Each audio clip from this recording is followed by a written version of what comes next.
Sanskrit EPG पाठशालायां भवतां सर्वेषां स्वागतं। मम नाम रमेशकुमारपाण्डेयः। अहं श्री लाल बहादुर शास्त्री राष्ट्रीय संस्कृत विद्यापीठस्य कुलपतिः। अद्य वयम् अस्मिन् पाठे ध्वन्यालोकस्य चतुर्थोद्योतम् अधिकृत्य ध्वनिनिरूपणप्रयोजनानन्तरम् एव विमृशामः। तत्र अस्मिन् पाठे ये मुख्याः विषयाः सन्ति तेषु आदौ प्रस्तावना, ततः परं ध्वनिनिरूपणप्रयोजनानन्तरं गुणीभूतव्यङ्गे अपि वाण्याः नवत्वम्, अविवक्षितवाच्यध्वनेः उदाहरणम्, अर्थान्तरसंक्रमितोदाहरणं, विवक्षितान्यपरवाच्योदाहरणं, युक्त्यनुसरणस्य प्रेरणा, रसपरिग्रहात् काव्यनूतनत्वं, विवक्षितान्यपरवाच्यशब्दशक्त्युद्भवः, अर्थशक्त्युद्भवः, कविप्रौढोक्तिः, कविनिबद्धवक्तृप्रौढोक्तिः, इमे विषयाः मुख्यतः प्रतिपादनीयाः सन्ति। आदौ प्रस्तावना प्रस्तूयते। आनन्दवर्धनेन ध्वन्यालोके काव्यस्यात्मा ध्वनिरिति प्रतिज्ञावाक्यरूपेण प्रतिपाद्य तद्विरोधिमतखण्डनपूर्वकं प्रतीयमानार्थवैशिष्ट्यं ध्वनिस्वरूपं च प्रत्यपादि। द्वितीयोद्योते व्यङ्ग्यमुखेन ध्वनिभेदाः प्रतिपादिताः। अविवक्षितवाच्यः विवक्षितान्यपरवाच्यः असंलक्षकक्रमरूपात्मा रसवदलङ्कारतो ध्वनेः पार्थक्यं रसादिसम्बन्धेनैव काव्ये गुणालङ्कारयोः स्थितिः, विवक्षिताभिधेयध्वनिकाव्यस्य आत्मरूपस्य रसादेः आनन्त्यं, रसालङ्कारयोः सम्बन्धनिरूपणं, ध्वनिकाव्यस्य विविधस्थितीनां निरूपणं, पूर्णध्वनिलक्षणस्वरूपं, सर्वस्यैव प्रभेदेषु स्फुटत्वेनावभासनं, यद्व्यङ्ग्यस्याङ्गीभूतस्य सम्पूर्णं ध्वनिलक्षणम्। एवं सोदाहरणं ध्वनिभेदाः प्रतिपादिताः सन्ति। तृतीयोद्योते व्यञ्जकमुखेन ध्वनिप्रभेदाः निरूपिताः सन्ति। अत्र व्यञ्जकता दृष्ट्या वर्ण पद पदावयव वाक्यसङ्घटना प्रबन्धानां व्यञ्जकत्वं निरूपितं। द्वितीयोद्योते व्यङ्ग्यमुखेन ध्वनिनिरूपणं कृतं, किन्तु अत्र व्यञ्जकमुखेन। अस्मिन् उद्योते सङ्घटनास्वरूपम् असमासा समासेन मध्यमेन च भूषिता तथा दीर्घसमासेति त्रिधा सङ्घटनोदिता इति प्रतिपाद्य तत्र गुणरसाद्यन्वितिः प्रतिपादिता। प्रबन्धेषु रसादिव्यञ्जकता हेतुरूपेण बिम्बाद्यौचित्ययोजना, रसोचितकथांशकल्पना, रसाभिव्यक्तये सन्धिसन्धङ्ग्ययोजना, अनुरूपालङ्कारयोजना च निरूपिताः। रसयोजना विषये अनेकधा प्रतिपादनमत्र तेन कृतं। वृत्तिरीतिविषयेपि विचारः प्रवर्तितः। अत्रान्ततः ध्वनेः उक्तलक्षणीयतावादस्य खण्डनमपि विहितं। चतुर्थोद्योतात् पूर्वम् एते विषयाः ध्वन्यालोककारेण प्रस्तुतीकृताः सन्ति। ध्वनेः निरूपणस्य अन्यानि प्रयोजनानि प्रस्तूयन्ते। ध्वनेर्यः सगुणीभूतव्यङ्ग्याध्वा प्रदर्शितः अनेनानन्त्यमायाति कवीनां प्रतिभागुणः। येष ध्वनेर्गुणीभूतव्यङ्ग्यस्य च मार्गः प्रकाशितः तस्य फलान्तरं कविप्रतिभानन्त्यम्। एवम् उद्योतत्रयोक्तप्रकारैः विप्रतिपत्तीनां ध्वनिविरुद्धविचाराणां निरासार्थं निराकरणहेतवे ध्वनिं सप्रपञ्चं सविस्तरं भेदोपभेदसहितं व्युत्पाद्य विशेषरूपेण निरूप्य तद्व्युत्पादने ध्वनेर्विशेषनिरूपणप्रयोजनानन्तरं प्रथमोद्योते प्रथमकारिकायां सहृदयमनःप्रीतये इति रूपात् प्रतिपादितात् प्रयोजनादन्यत् प्रयोजनम् उच्यते, निरूप्यते। सगुणीभूतव्यङ्ग्यस्य गुणीभूतव्यङ्ग्यसहितस्य ध्वनेः काव्यविशेषस्य यो अध्वा मार्गः प्रस्थानं प्रदर्शितः प्रकटीकृतः अनेन गुणीभूतव्यङ्ग्यसहितध्वनिमार्गेण आनन्त्यम् असीमविस्तरम् आयाति, प्राप्नोति। योऽयं गुणीभूतस्य च मार्गः आलोकितः तस्य फलानन्तरम् अन्यत् फलं कवि प्रतिभानन्त्यं कथमिति चेत् अतो ह्यन्यतमेनापि प्रकारेण विभूषिता वाणी नवत्वमायाति पूर्वार्थान्वयवत्यपि। अतो ध्वनेः उक्तप्रभेदमध्यात् अन्यतमेनापि प्रकारेण विभूषिता सती वाणी पुरातनकविनिबद्धार्थसंस्पर्शवत्यपि नवत्वम् आयाति। कथं केन हेतुना प्रतिभानन्त्यं भवतीति समादधाति। अतो हि अन्यतमेन इत्यादिना अतः उक्तेभ्यः ध्वनिप्रभेदेभ्यः हि निश्चयेन अन्यतमेनापि पूर्वप्रतिपादितप्रभेदेषु एकेनापि प्रकारेण भेदेन विभूषिता सज्जिता वाणी कविवाक् कमपि ध्वनिप्रकारमाधृत्य वर्णयन्ती सती पूर्वो यो अर्थः वर्णितोऽर्थः तेन अन्वयः अभिसम्बन्धः तद्वती सत्यपि पुरातनकविवर्णितम् अर्थं निरूपयन्ती अपि इत्यर्थः। नवत्वं नूतनत्वम् आयाति प्रतिभासयति। तात्पर्यमिदं यत् वाल्मीकिव्यासकालिदासादिभिः पुरातनप्रशस्तकविभिः प्रायः सकलार्थजातस्य स्पृष्टत्वात् किमपि नूतनं नावशिष्यते।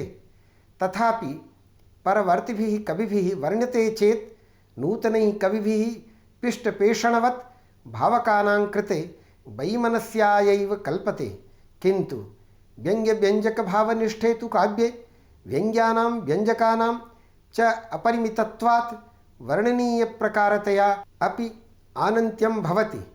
ध्वनिविधिना वर्णिता त एवार्थाः निरवधयो भवन्तीति। तथा हि अविवक्षितवाच्यस्य ध्वनेः प्रकारद्वयश्रमाश्रयेण नवत्वं पूर्वार्थानुगमेऽपि यथा स्मितं किञ्चिन्मुग्धं तरलमधुरो दृष्टिविभवः परिस्पन्दो वाचामभिनवविलासोर्मिसरसः गतानाम् आरम्भः किसलयितलीलापरिमलः स्पृशन्त्यास्तारुण्यं किमभिनरम्यं मृगदृशः इत्यस्य स बिभ्रमस्मितोद्भेदा लोलाक्षः प्रस्खलद्गिरः नितम्बालसगामिन्यः कामिन्यः कस्य न प्रियाः इत्येवमादिषु श्लोकेषु सत्स्वपि तिरस्कृतवाच्यध्वनिसमाश्रयेण अपूर्वत्वम् एव प्रतिभासते। पुरातनकविप्रणीतभावम् अनुहृत्य नूतनकविना प्रणीते काव्येऽपि नवत्वं भवति।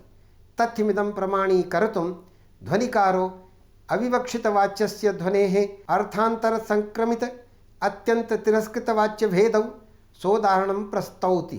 तत्र अत्यन्ततिरस्कृतवाच्यस्योदाहरणम् आरब्धयौवनां कश्चिद् वर्णयति।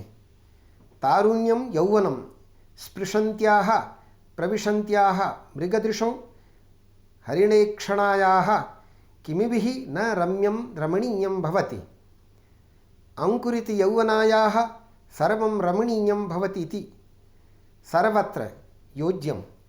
तथा हि किञ्चित् ईषत् स्मितं हसितं मुग्धं मनोहरं दृष्टिविभवः विलोकनसम्पत् तरलः चञ्चलः अतीव मधुरः प्रियः वाचां परिस्पन्दः वाणीनां स्फुरणम् अभिनवविलासोर्मिसरसः नूतनविलासोक्तिभिः बिभ्रमवचनैः सरसः रसमयः गतानां सञ्चरणानाम् आरम्भः उपक्रमः किसलयितः पल्लवितः विकसितः हेलायाः परिमलः संघर्षणादिनोत्पन्ने जनमनोहरे गन्धे परिमल इत्यमरः बिभ्रमराशिर्यत्र तादृशो भवतीति। अत्र स्मितम् इत्यादि श्लोकस्य अपूर्वत्वमेव प्रतिभासते इत्यग्रिमेण सम्बन्धः। तत्र प्राचीनं तदर्थकं पद्यं प्रस्तौति स बिभ्रमित्यादि। स्मितस्य उद्भेदो विकासः स्मितोद्भेदः बिभ्रमेण शृङ्गारचेष्टाविशेषेण सहितः स्मितोद्भेदो यासां तास्तथोक्ताः प्रस्खलन्त्यो भेदेन त्रुट्यन्तो गिरो वाचो यासां तास्तथा नितम्बाभ्याम् अलसं गन्तुं शीलं आसाम् एवं भूता लोलाक्षः चपलनयनाः कामिन्यः कस्य न प्रियाः स्युः अपितु सर्वस्यैव इत्याशयः। एवम् ईदृशम् आदिर्येषां तादृशेषु अन्येषु श्लोकेषु सत्स्वपि अस्येति पूर्वेणान्वयः स्मितमित्यादेः काव्यस्य तिरस्कृतो बाधितो वाच्यो येषु तादृशाः ये ध्वनयः काव्यविशेषाः तेषां समाश्रयेण तान् समाश्रित्य इत्यर्थः। अपूर्वत्वं नूतनत्वम् एव प्रतिभासते। तात्पर्यमिदं यन्मुग्धविभवादिपदवाच्यार्थाः बाधितत्वात् अत्यन्ततिरस्कृताः सन्तो लक्षणया अर्थान्तरं लक्षयन्तः क्रमेण सौन्दर्यातिरेकसकलहृदयहरणदक्षत्वादि स्पृहणीयतमत्वानि व्यञ्जयन्तो व्यञ्जनामहिम्ना अभिनवीक्रियमाणा ध्वनिभूय सुतरां भासन्ते। अर्थान्तरसंकृतवाच्यध्वनेः उदाहरणं यः प्रथमः स तु तथा हि हतहस्तिबहलपललाशी स्वापदगणेषु सिंहः केनाधरीक्रियते इत्यस्य स्वतेजः क्रीतमहिमा केनान्येनातिशय्यते महद्भिरपि मातङ्गैः सिंहः किमभिभूयते इत्येवमादिषु श्लोकेषु सत्स्वपि अर्थान्तरसंक्रमितवाच्यध्वनिसमाश्रयेण नवत्वं यः प्रथमः मुख्यः स तु प्रथमः मुख्यः एव न तु गौडो भवति। तथा हि हतानां स्वयं घातितानां हस्तिनां बहलानि विपुलानि मांसानि अश्नाति इत्येवं शीलो सिंहः मृगेन्द्रः श्वापदगणेषु हिंस्रपशुसमूहेषु सिंहः पराक्रमातिशायी केन स्वापदेन अधरीक्रियते न केनापि इत्यर्थः। इत्यस्य श्लोकस्य नवत्वम् इत्यग्रिमेण श्लोकेन सम्बन्धः।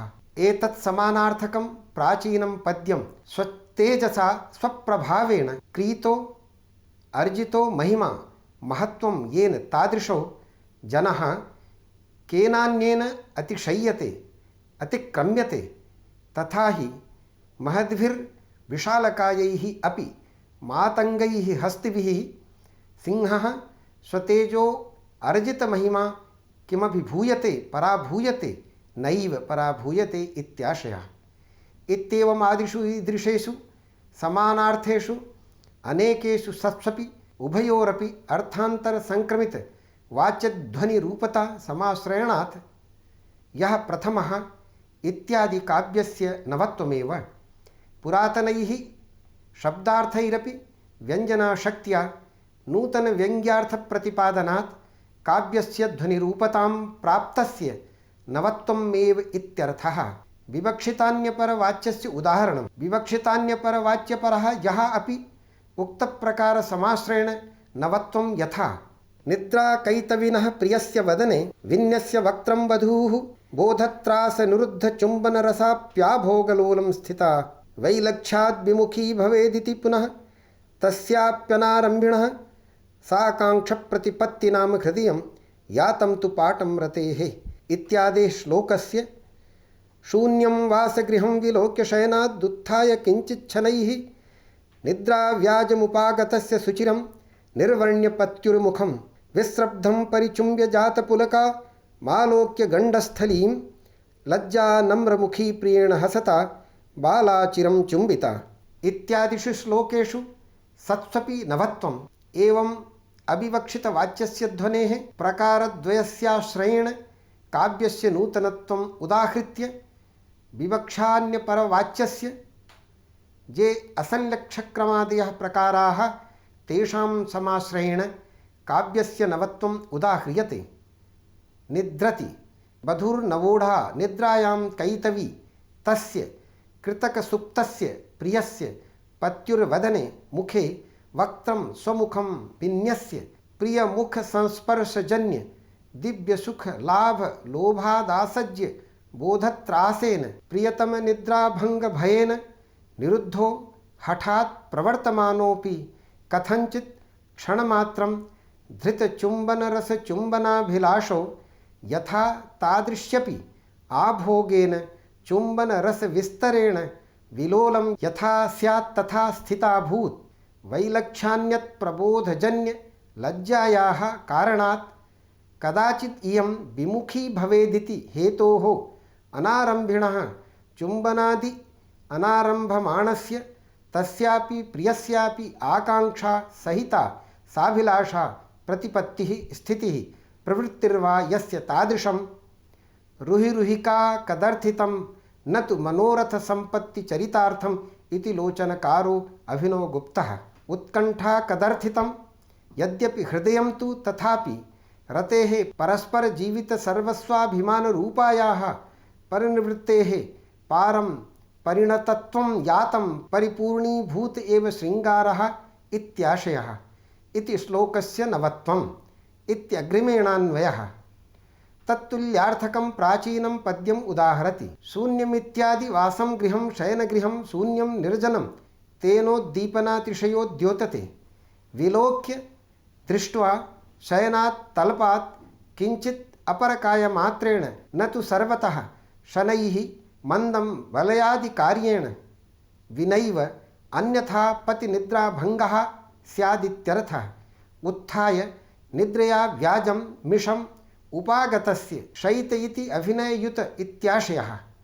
पत्युर्मुखं सुचिरं निद्रानिर्णयाय प्रणयादतिरेकाद्वा निर्वर्ण्य विलोक्य विश्रब्धं निश्चिन्तं सुषुप्ति विश्वासं यथा स्यात् तथा परिचुम्ब्य परितः कपोलनेत्रप्रान्तयोश्चुम्बनं विधाय गण्डस्थलीं कपोलप्रदेशं जातपुलकां रोमाञ्चितम् आलोक्य लज्जया पतिजागर्ति निर्णयेन स्वरहस्यप्रकाशनेन ह्रिया नम्रमुख्या हसता स्वाविलषितस्य यत्नं विनैव सिद्धेः इत्याशयः। प्रियेण बाला मुग्धा चिरं लज्जापगमः संभोगस्वीकारश्च यावत् भवेत् तावत् पर्यन्तं चुम्बिता अभूत् इत्यर्थः।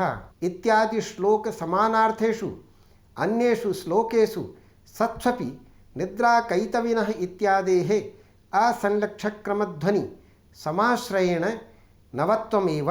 द्वयोः पद्ययोः यद्यपि संभोगशृङ्गार एव व्यज्यते तथापि अनुभवभेदात् स्वरूपनिष्पादने भेद एव।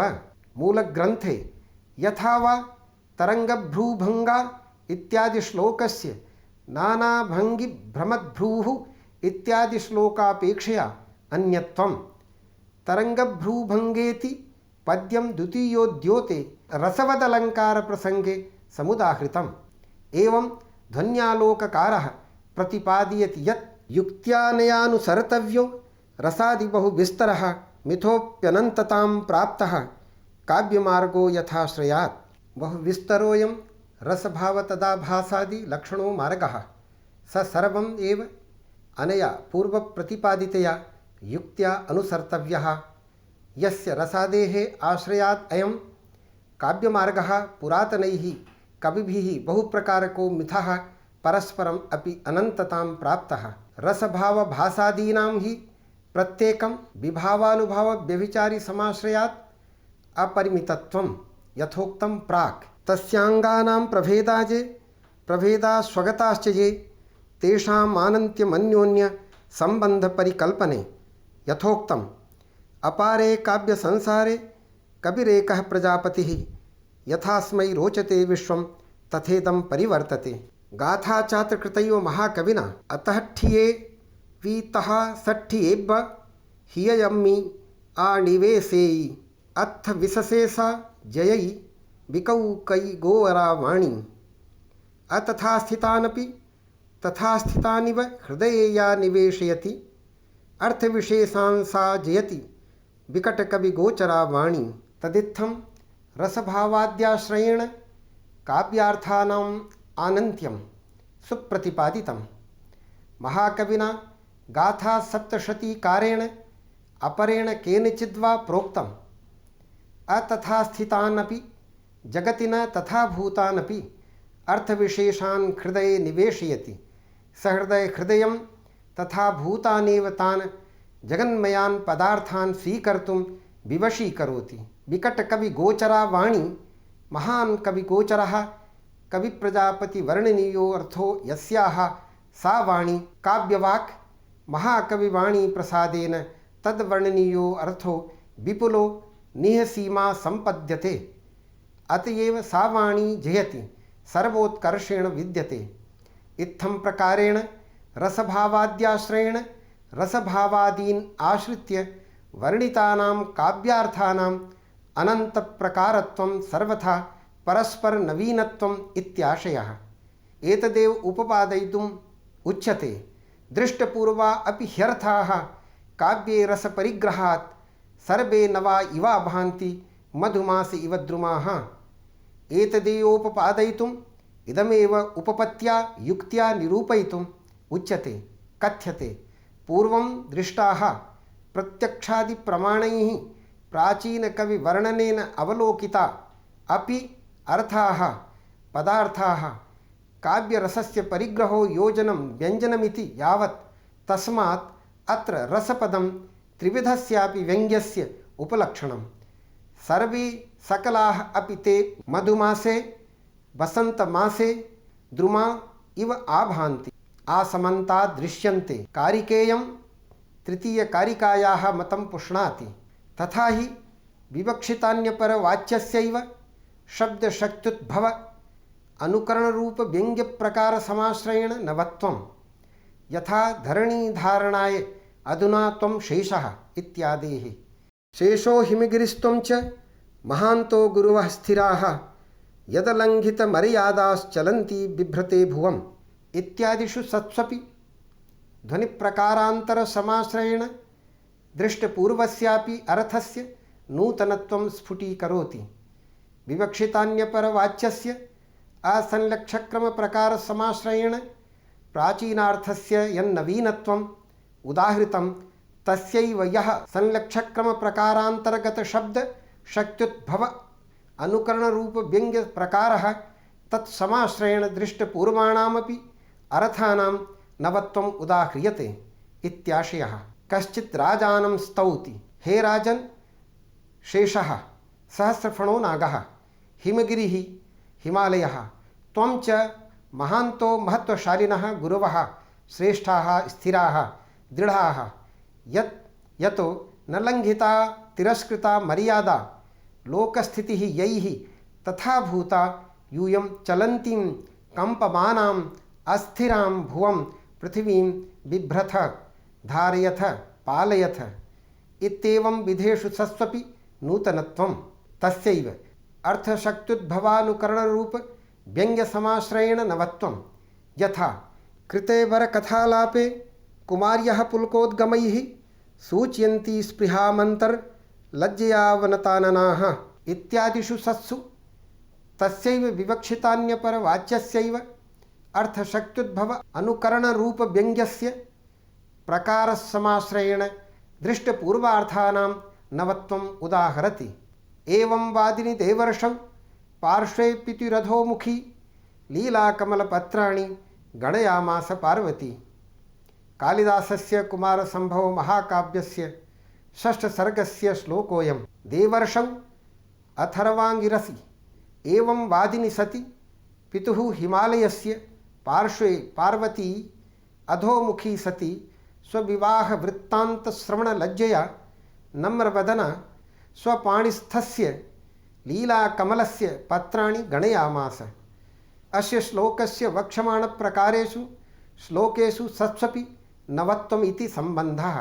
तत्सम्बद्धं प्राचीनं श्लोकमुदाहरति। वरकथालापे वरवृत्तान्तप्रस्तावे कृते सति गुरुजनैः इति शेषः लज्जया स्वविवाहचर्चाश्रवणजन्यह्रिया याः कुमार्यः कन्यकाः अवनतमनाः सत्यः पुल्कोद्गमैः हर्षजन्यरोमाञ्चोदयैः अन्तर्मनसि स्थितानां स्पृहां विवाहेच्छां सूचयन्ति प्रकाशयन्ति इति।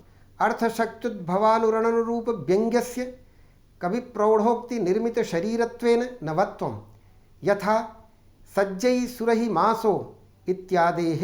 सुरभिसमये प्रवृत्ते सहसा प्रादुर्भवन्ति रमणीयाः रागवतामुत्कलिकाः सहैव सहकारकलिकाभिः इत्यादिषु सत्सु अपि अपूर्वत्वमेव। एवं वादिनीत्यादिना पूर्वं स्वतः संभविनं व्यञ्जकमाश्रित्य स्थितम् अर्थशक्त्युद्भवसंलक्ष्यक्रम व्यङ्ग्यध्वनिप्रकारमवलम्ब्य निर्मितस्य काव्यस्य नूतनत्वम् उदाहृतं। सम्प्रति तस्यैव कविप्रौढोक्तिनिर्मितं शरीरं वाच्यार्थरूपं व्यञ्जकत्वे नेष्टं तस्य तादृशस्य ध्वनेः नवत्वम् उदाहरति।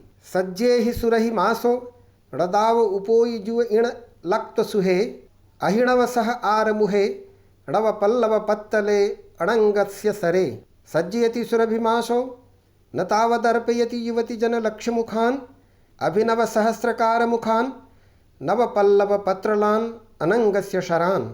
इयं गाथा द्वितीयोद्योते कविप्रौढोक्तिमात्रनिष्पन्न शरीरोदाहरणरूपेण समुद्धृता। अत्र अचेतनो वसन्तः शरनिर्माता, अनङ्गो धानुष्कः, आम्रमञ्जर्यः शराः इत्यादिरूपोऽर्थः केवलं कविप्रौढोक्त्या सिद्धशरीरः अर्थः मन्मथोन्माथस्यारम्भं क्रमेण गाढीभविष्यन्तं व्यनक्तीति संलक्ष्यक्रमात् शक्त्युद्भव कविप्रौढोक्ति सिद्धवस्तु व्यङ्ग्यध्वनिः। अत्र कविप्रौढोक्त्या प्रतिपादितत्वात् एवार्थस्य व्यञ्जकता। अस्याः गाथायाः समानार्थकं प्राक्तनं पद्यं सुरभिसमये इति विद्यते। सुरभिसमये वसन्तऋतौ प्रवर्तमाने सति सहकारेषु कलिकाभिः रसालयेषु मञ्जरीभिः सहैव रागवतां प्रणयिजनानाम् उत्कलिकाः उत्कण्ठा रमणीयाः मनोरमाः प्रादुर्भवन्ति उत्पद्यन्ते। सुतराम् उद्दीपको वसन्तः इत्यर्थः। इत्यादिषु समानार्थकेषु पूर्वमेव विद्यमानेष्वेव सज्जेहित्यादि गाथायाः ध्वनिप्रकारता समाश्रयेण अपूर्वत्वं नूतनत्वमेव। मूलग्रन्थे अर्थशक्त्युद्भवनुकरणरूपव्यङ्ग्यस्य कविनिबद्ध वक्तृप्रौढोक्तिमात्रनिष्पन्नशरीरत्वेन नवत्वं। यथा बाणीय हत्तिदन्ता कुतो अम्हाण बाघकित्तीय जावलुलियाल अमुही घरम्मि परिसक्कये सुहृणा। वाणिजक हस्तिदन्ताः कुतोऽस्माकं व्याघ्रकृत्ययश्च यावल्लुलितालकमुखी गृहे परिषक्वते सुनुषा। इति गाथार्थस्य करिणी वेहब्ब अरो महपुत्तो एक्ककाण्डविडिवायि अहसोन्हाये तह कहो जह कंडकरंडकं वहई। करिणी वैदभ्यकरो मम पुत्र एककाण्डविनिपाति हतस्नुषया तथा कृतो यथा काण्डकरण्डकं वहति। एवमादिस्वर्थेषु सत्स्वपि अनालीढतयैव यथा व्यङ्ग्यभेदसमाश्रयेणापि ध्वनेः काव्यार्थानां नवत्वं। ध्वनेः प्रकारान्तरसमाश्रयेण काव्यार्थस्य नवत्वम् उदाहरणे बाणीय इति गाथा समुद्धृता। इयं गाथा तृतीयोद्योते समुद्धृता। तस्या एव संक्षिप्तसङ्केतौ अत्र कृतः। अर्थशक्त्युद्भव संलक्ष्यक्रमव्यङ्ग्यध्वनेः कविनिबद्धवक्तृप्रौढोक्तिसिद्धशरीरे नवीनत्वस्य प्रतिपादनाय गाथेयं समुदाहृता। अस्याः गाथायाः समानार्थिका प्राचीना गाथा करिणीवेः इति विद्यते। अस्याः अर्थः एकेन काण्डेन वाणेनैव विनिपातयतीत्येवं शीलः करिण्याः हस्तिन्याः वैधव्यकरः सौभाग्यनाशकः गजहन्ता इत्यर्थः। मम पुत्रः साम्प्रतं हतया जीविकाप्रतिबन्धकारित्वात् दुष्टया स्नुषया पुत्रबद्ध्वा तथा सततसुखविलासरतः कृतः। यथा काण्डान्तं बाणानां करण्डकं पात्रं तूणीरम् इति यावत् न तु गजनिपातनक्षमो भवति। तेन कुतो मद्गृहे गजदन्तानां कृत्तीनां च सम्भवः इति व्याधपिता वणिजं प्रति ब्रूते। यथा व्यङ्ग्यस्य भेदाः विविधरसाद्यलङ्कारवस्तुरूपाः तेषां समाश्रयेण तान् प्रकाशयताम् इत्यर्थः। ध्वनेः ध्वनिप्रकारम् आश्रितस्य काव्यस्य काव्यार्थानां काव्यवर्णितवाच्यार्थानां नवत्वम् आनन्त्यम् उत्पद्यते। तथैव व्यञ्जकस्य ये भेदाः प्रबन्ध वाक्य पद पदांश वर्ण लिंग वचन सङ्घटनादिरूपाः तेषां समाश्रयेणापि तद्रूपेण व्यञ्जकत्वेन निबद्धानामपि तेषां काव्यार्थानां नवत्वम् उत्पद्यते। अत्र व्यङ्ग्यभेदाः दिङ्मात्रमुदाहृता अपि व्यञ्जकभेदास्तु ग्रन्थविस्तारभयात् न उदाह्रियन्ते। इदानीं विषयसङ्ग्रहः प्रस्तूयते। एवं प्रकारेण आनन्दवर्धनाचार्यः काव्यस्यात्मा ध्वनिः इति प्रतिज्ञावाक्यं समुद्घोष्य तस्य ध्वनेः विविधाः प्रकाराः प्रदर्शिताः। कुत्रचित् व्यञ्जकमुखेन ध्वनेः प्रकाराः, क्वचिच्च व्यङ्ग्यार्थमुखेन ध्वनेः प्रकाराः प्रदर्शिताः। पुनः कथं तावत् अर्थे नवत्वम् आयाति, अर्थानन्त्यं भवति, एतदपि सोदाहरणं तेन प्रतिपादितम्। यथा व्यङ्ग्यस्य भेदाः विविधरसाद्यालङ्कारवस्तुरूपाः तेषां समाश्रयेण तान् प्रकाशयताम् इत्यर्थः ध्वनेः ध्वनिप्रकारम् आश्रित्य काव्यस्य काव्यर्थानां काव्यवर्णितवाच्यार्थानां नवत्वम् आनन्त्यम् उत्पद्यते।